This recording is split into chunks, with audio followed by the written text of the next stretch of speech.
नमस्कार प्यारे बच्चों, कैसे हैं आप सब। आशा करता हूँ कि सब अच्छे होंगे। तो चलिए शुरू करते हैं। आज हम करेंगे वर्कशीट नंबर 157। ये हमारी इंग्लिश की वर्कशीट होने वाली है 30 जनवरी 2021 की। इधर बच्चे अपनी क्लास का सेक्शन लिखेंगे, यहाँ पर अपना नाम और इधर अपने टीचर का नाम लिखेंगे। आज फिर से हम अपनी इंग्लिश की टेक्स्ट बुक मैरीगोल्ड से unit 8 words in the mail box से ये वर्कशीट करने वाले हैं। चलिए इससे पहले वर्कशीट शुरू करें, हम एक बार ये पढ़ लेते हैं। डू यू नो यानी क्या आप जानते हैं, the 30th day of January is observed as Martyrs' Day. यानी हर जनवरी का 30वां दिन क्या माना जाता है, मार्टियर्स डे। मार्टियर का क्या मतलब होता है, शहीद। तो जो लोग शहीद हो जाते हैं उनके लिए Martyrs' Day. To pay homage to Mahatma Gandhi the father of our nation. Homage का मतलब क्या होता है, श्रद्धांजलि देना। किसको श्रद्धांजलि देने के लिए, महात्मा गांधी जी को, जो कि हमारे देश के क्या है, फादर ऑफ आवर नेशन, हमारे देश के राष्ट्रपिता आप बोलते हैं जिसको। Who died on this day यानी जिनका इस दिन देहांत हो गया था सन 1948 में। He is remembered with love and respect for his contribution in India's freedom struggle from British rule. यानी उनको याद किया जाता है प्यार और इज्जत के साथ।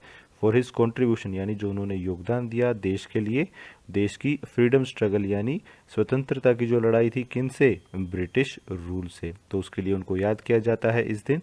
On this day we visit his mausoleum at Rajghat. यानी इस दिन हम क्या करते हैं, उनके मौसोलियम में जाते हैं, उनकी समाधि पर जाते हैं, जो कि कहाँ पर है, राजघाट दिल्ली पर। To offer prayers and flowers as a tribute to him. यानी उनको याद करने के लिए हम वहाँ पर प्रार्थना करते हैं उनके लिए, और उनकी समाधि पर फूल भी चढ़ाते हैं। तो ये देखिए, यानी आप याद रख सकते हैं कि 30 जनवरी को हम हर साल क्या मनाते हैं, मार्टियर्स डे। ठीक है, चलिए आगे बढ़ते हैं। Hello dear children, hope you are enjoying looking at the things found inside a mail box. यानी आशा करते हैं कि आपको मज़ा आ रहा होगा ये देख कर के एक मेल बॉक्स के अंदर क्या क्या चीज़ें मिलती हैं। Let us read aloud the poem words in the mail box. हम ये पोएम को ज़ोर से बोलकर पढ़ते हैं from our English text book Marigold, and have a look at Devu's letter to his grandfather thanking him for his birthday gift. तो यहाँ पर क्या कह रहा है, you can read this letter given on page number 78 of your text book Marigold. तो कह रहा है कि आप एक, यहाँ पर आपकी इंग्लिश की जो टेक्स्ट बुक है मैरीगोल्ड, उसमें पेज नंबर 78 पर एक लेटर दिया हुआ है, आप उसको पढ़ सकते हैं। ठीक है। Wouldn't you also love to write a letter to your near and dear ones. यानी क्या आप भी अपने प्यारों को एक लेटर लिखना पसंद नहीं करेंगे। So pick up your favourite pen और pencil and a paper and write a letter to your friend telling him or her about how you spend your winter vacation. यानी अब आपको क्या करना है, आपको एक पेन और पेंसिल लेना है, एक पेपर लेना है, और अपने किसी दोस्त को एक लेटर लिखना है। क्या बताने के लिए, how you spend your winter vacation, कि आपने अपनी सर्दियों की छुट्टियाँ कैसे बिताई, ये आप अपने दोस्त को बताएंगे। You may take the help of the words and phrases from the help box to write the letter. यानी यहाँ पर एक हेल्प बॉक्स दिया है जिसमें कुछ वर्ड्स और फ्रेजेस हैं जिनका आप इस्तेमाल कर सकते हैं अपने लेटर में। तो ये देखिए, सबसे पहले तो ये देख लेते हैं कि लेटर लिखा कैसे जाता है। ये इनफॉर्मल लेटर है। इनफॉर्मल लेटर का क्या मतलब होता है, इनफॉर्मल लेटर वो होते हैं जो आप अपने किसी जान पहचान वाले इंसान को लिखते हैं। ठीक है, जैसे आपके दोस्त हो गए, आपके परिवार के लोग हो गए। ठीक है, वो क्या होते हैं, इनफॉर्मल होते हैं। उसके अलावा लेटर होते हैं फॉर्मल। ठीक है, फॉर्मल लेटर कौन से होते हैं, जो आप किसी ऑर्गेनाइजेशन को लिखते हैं, किसी, जैसे मान लीजिए आप अपने टीचर को लिख रहे हैं, या आप अपने स्कूल को लेटर लिख रहे हैं। ठीक है, या फिर आप अगर कहीं पे जॉब करते हैं तो आप अपने बॉस को लिख रहे हैं, अपने कलीग्स को लिख रहे हैं जो आपके साथ काम कर रहे हैं।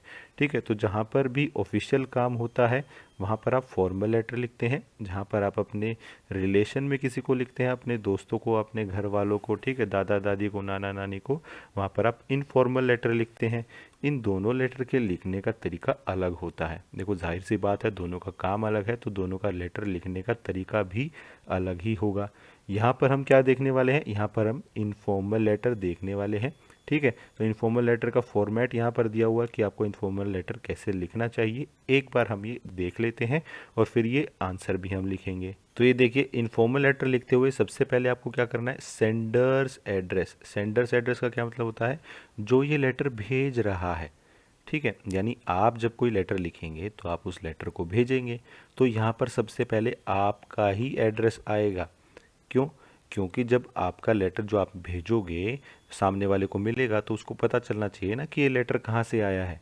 ठीक है। अगर मान लो आपको दोबारा रिप्लाई देना चाह रहा है, आपको जवाब देना चाह रहा है, तो उसको भी तो पता हो कि मुझे वो लेटर कहाँ पर भेजना है।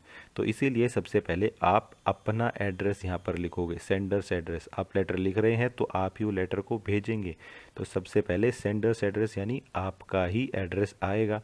एड्रेस किस तरीके से लिख सकते हैं, हमने पिछली क्लास में भी देखा था कि आप हाउस नंबर लिखेंगे, नेम ऑफ स्ट्रीट यानी गली का नाम लिखेंगे, एरिया का नाम लिख देंगे और फिर अपने सिटी विद पिन कोड लिख देंगे।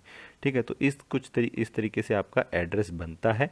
आपको अपना एड्रेस लिखना है।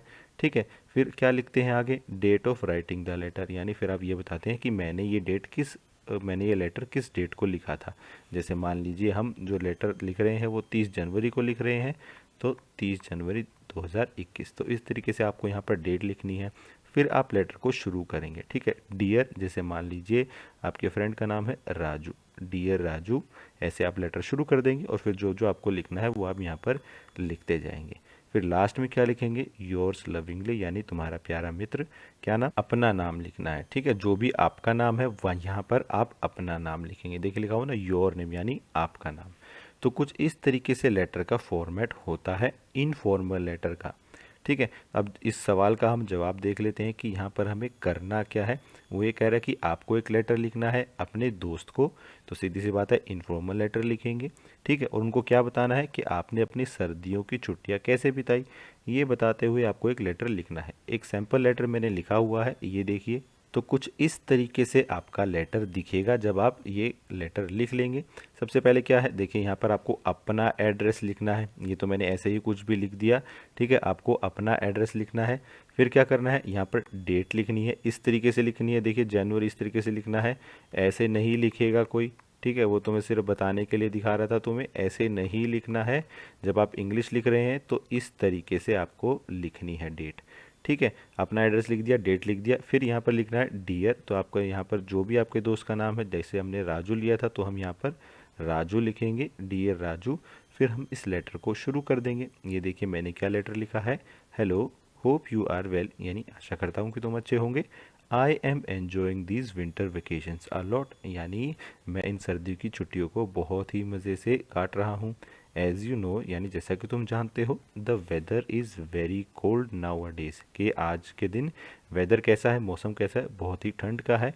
And the mornings are foggy, और सुबह सुबह क्या होती है, बहुत धुंध होती है, फॉग होती है। I like to stay indoors and wear warm clothes, यानी मैं क्या करता हूँ, मैं घर के अंदर ही रहने की कोशिश करता हूँ और गर्म कपड़े भी पहनता हूँ। We don't have much homework, यानी हमें ज़्यादा होमवर्क तो मिला नहीं है।